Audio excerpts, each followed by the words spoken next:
Hey guys, welcome back to another unfiltered, behind the scenes, this is how it really goes episode of CarPodChats, where we talk about the real stuff that moves metal and keeps the lights on. I'm your host, Dan Malavé, a lifetime student of this beautiful mess we call the car business. And today's episode, man, this one's spicy. We're talking about the desking dance, when to push and when to hold. That awkward back and forth choreography between the sales floor, the tower, and the customer that either makes a deal or makes a disaster. This ain't ballroom dancing. This is more like trying to tango with one shoe, 2 drinks in, and a customer who's asking, is that the final number? Now, if you ever walked a first pencil out that made you blush, gotten the trade number and prayed the customer didn't storm out, or been stuck in that weirdo limbo where both sides are close but nobody's committing, then you've been deep in the desking dance. Let me set the stage with a quick story. This one time, I walked back to the desk with a hot buyer, strong credit, low miles on the trade, they're in love with the car. I'm like, this one's a layup.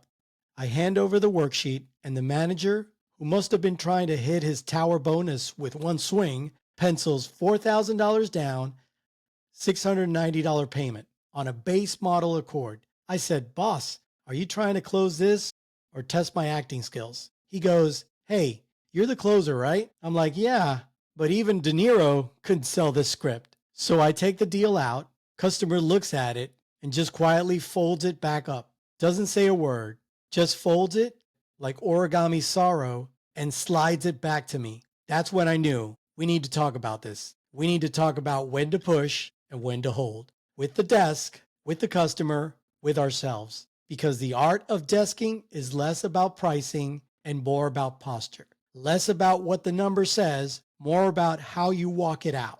All right, you ready to dance? Let's go.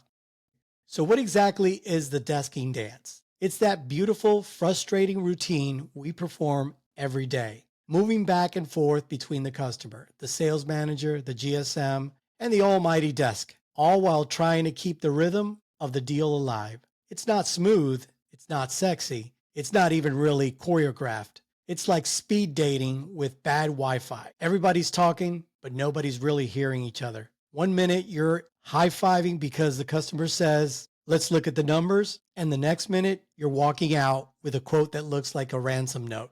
You ever had a desk pencil a Civic like it was a Tesla plate? Yeah, that's when you start dancing.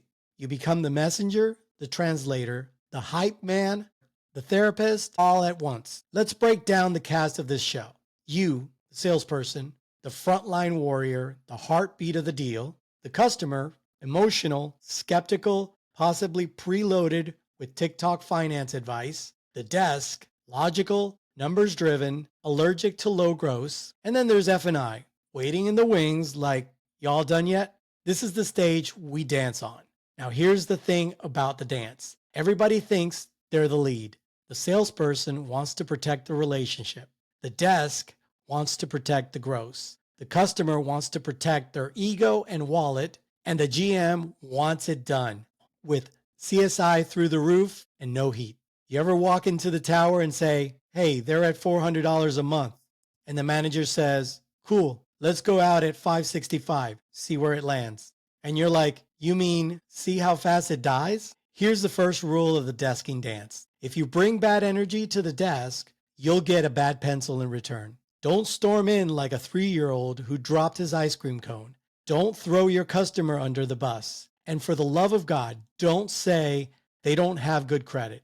Just give the facts. Their trade's clean, they're payment sensitive, they like the car, they have decent equity. Then shut up. Let the desk do what it does. But always go back out prepared to lead. Because here's the kicker.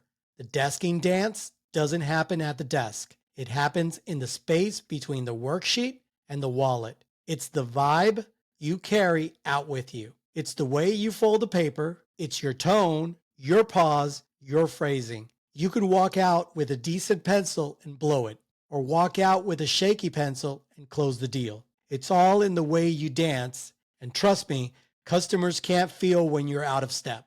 I'll give you an example. There was this kid, new guy, walked his first pencil out like it was a lottery ticket, waving it like Charlie holding the golden ticket in Willy Wonka. Problem was, he didn't read the room. Customer was cold, arms crossed, already nervous. He slaps the paper down and says, "Good news, this is what the desk gave me." Customer looks at it, looks at him, and says, "The desk gave you that? Then you keep it. Dead deal." That kid learned something important that day. The dance starts before you even unfold the paper. All right, let's talk about the first direction in the desking dance, pushing the customer. Now, I don't mean pressuring the customer. Let me be crystal clear about that. Pushing the customer is not about being aggressive. It's not about wearing them down or hitting them with the old school tired, "What can I do to earn your business today?" We're not doing that. I'm talking about knowing when the customer is emotionally there, even if they haven't said the words out loud yet. Think about it like spotting a slow pitch in slow-mo. You don't swing early, but when it's right over the plate, you better swing. So when do you push? Here's a short list. They ask about payments. If they say, "What would this be with $2,000 down?" That's a buying question. Push. They bring someone else into the deal. The cousin, the dad, the pastor, the guy from Facebook Marketplace, whatever. If they brought backup, it's real. They park their trade in a way that blocks traffic. That ain't a test drive. That's an anchor. They're getting comfortable. They start negotiating small stuff. "Do I get free oil changes with this? What about the floor mats? Can you tint the windows?" My friend, if they're talking about floor mats, the car's already mentally in their driveway. That's when you push. That's when you lead. You say, "Let's see where the numbers fall." You can always say no. Or, "If it makes sense on paper, are you ready to go?" Or even, "Is there anything other than price holding you back?" But notice the tone. It's soft, confident, not desperate. Let me give you a real life close. Guy comes in, mid-40s, skeptical, arms crossed, says, "I don't want to waste your time. I'm not buying today." Perfect. Challenge accepted. We drive, we talk, we laugh. Eventually, he starts asking about the monthly. I desk it clean, come back out, and hit him with this. "Hey, if the numbers make sense and you can get in and out in under an hour, is there anything else you need to feel good about this?" He stares, long pause. He goes, "Can you throw in a cargo tray?" Done, signed, delivered, smiling. Sometimes the push is just a gentle shove over the finish line. Don't be afraid to lean in when the signs are there. Now let's address a couple of customer types you definitely need to push. The payment shopper.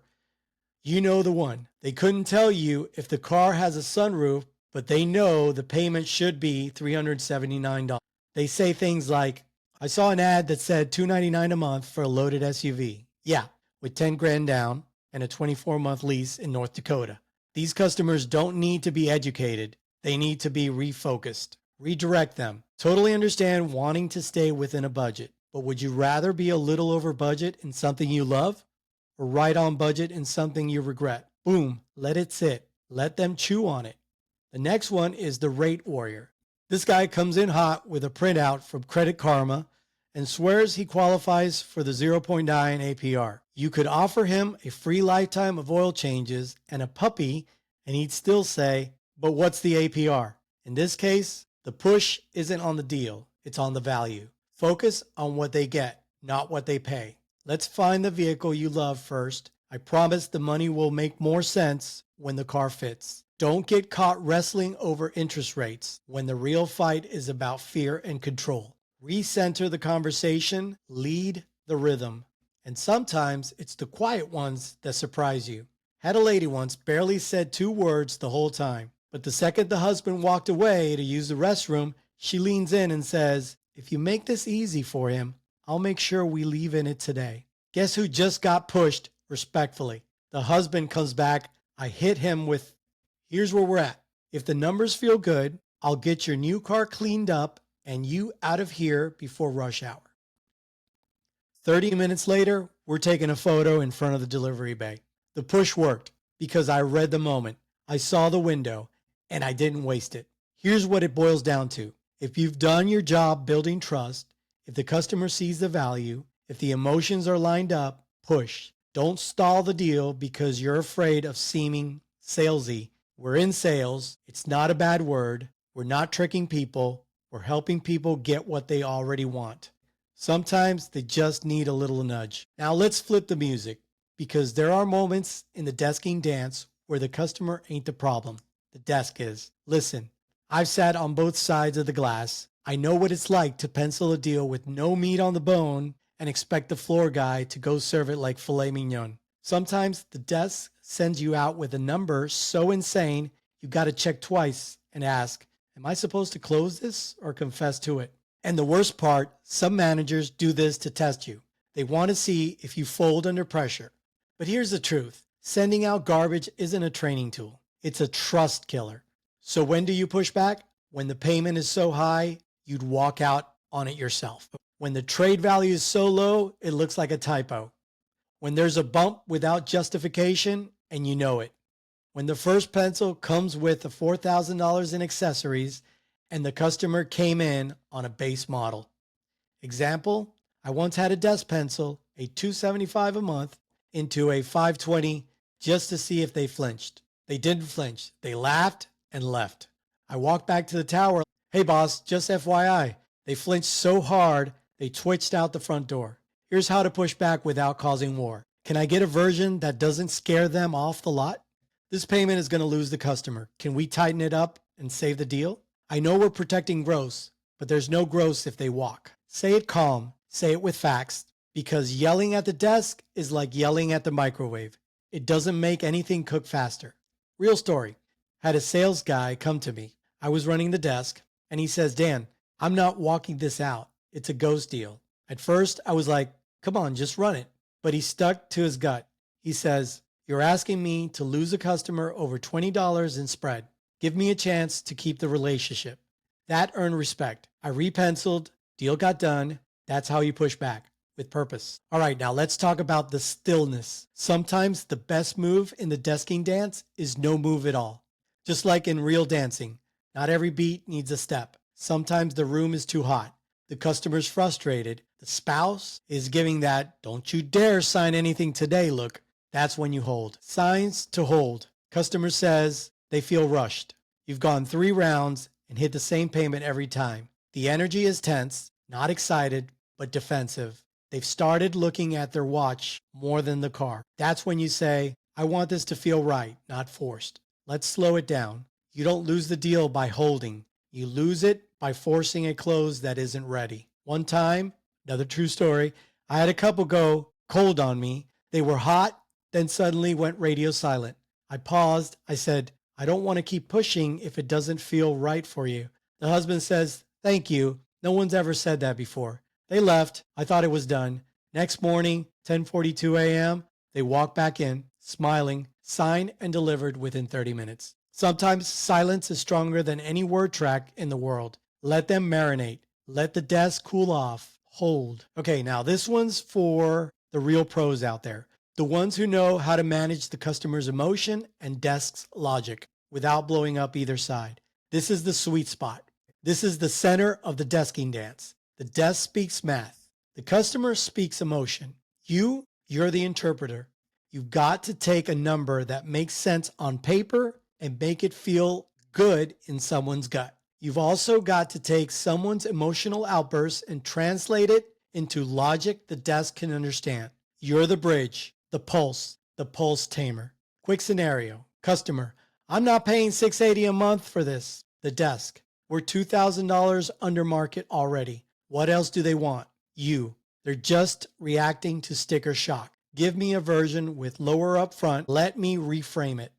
That's how pros operate. No panic, no drama, just rhythm. Real life example. A guy was livid about his trade number. I told him, look, I'm not saying the number feels good. I'm saying it's accurate based on the market. Then I said, you want more? Let's put a little more in the new deal and let you win on the payment. He calmed down. We structured around it, closed it. Key takeaway. When you're smooth in the middle, you don't have to fight at the ends. Let me put on my tower hat for a second. A lot of guys on the floor think the desk is just back there eating empanadas and playing with numbers like it's Monopoly money. That's not how it works. Here's what the desk is juggling. Gross targets, incentive stair steps, lender calls, F&I opportunities, trade evaluations, time management, manager to manager negotiations, heat from ownership, and CSI. Oh, yeah. And your deal. It's not personal when they bump the payment. They're trying to keep the lights on for everybody. My advice, ask questions like, what are we protecting here? Is this the front end push, or are we trying to F&I this one? Is there a room on the back end if we tighten up the front? When you talk like a business partner, not a beggar, the desk treats you with respect. And yeah, sometimes they still pencil crazy, but at least you'll know why. Let me give you 5 quick tips to communicate with the desk like a closer. Come with facts. Okay. They said they're at $500 a month with $2,000 down, more than, I don't know. I think they like it. Use tone control. The louder you get, the less seriously you're taken. Don't cry wolf. If every deal is a lay down, the desk stops believing you. Ask for strategy, not sympathy. How can we structure this to win? Better than, can you help me please? Follow up like a pro. If a deal cools off, update the desk. Don't leave them guessing. Remember, your relationship with the desk defines your income ceiling. If they trust you, they'll fight for your deals. If they don't, you'll be walking out with ghost pencils all month. All right, let's bring this home. Here's what we've learned today. The desking dance is not about perfection. It's about awareness. It's about reading the room, knowing your customer, knowing your desk, knowing yourself. Push when the deal is close, hold when it's fragile, push back when it's garbage. And always, always carry yourself like a professional who knows how to move the deal forward without stepping on toes. Because real closers don't force the sale. They feel the sale. They guide it. If you're still here, still listening, still learning, I know one thing about you. You don't just work in the car business, you belong in the car business. Well, that's a wrap for today's deep dive into the desking dance. When to push, when to hold, and how to keep your sanity while making deals that actually stick. Whether you're a greed pea, just learning how to structure a pencil, or a seasoned vet juggling gross, volume, and CSI, just know this. You're not alone in the grind. Keep your eyes up, your heart right, and your numbers strong. And before I sign off, I want to take a moment to honor 3 legends we lost this week. Malcolm-Jamal Warner, beloved as Theo from The Cosby Show, passed at 54. A true talent with a gentle soul. Ozzy Osbourne, the one and only Prince of Darkness, passed at 76. His music shook the world and left a legacy louder than life. And the immortal Hulk Hogan, the wrestling icon who made Brother a battle cry, passed at 71. A larger-than-life figure gone too soon. May the Lord welcome them home, grant them peace, and comfort their loved ones. Rest easy, brothers. Amen.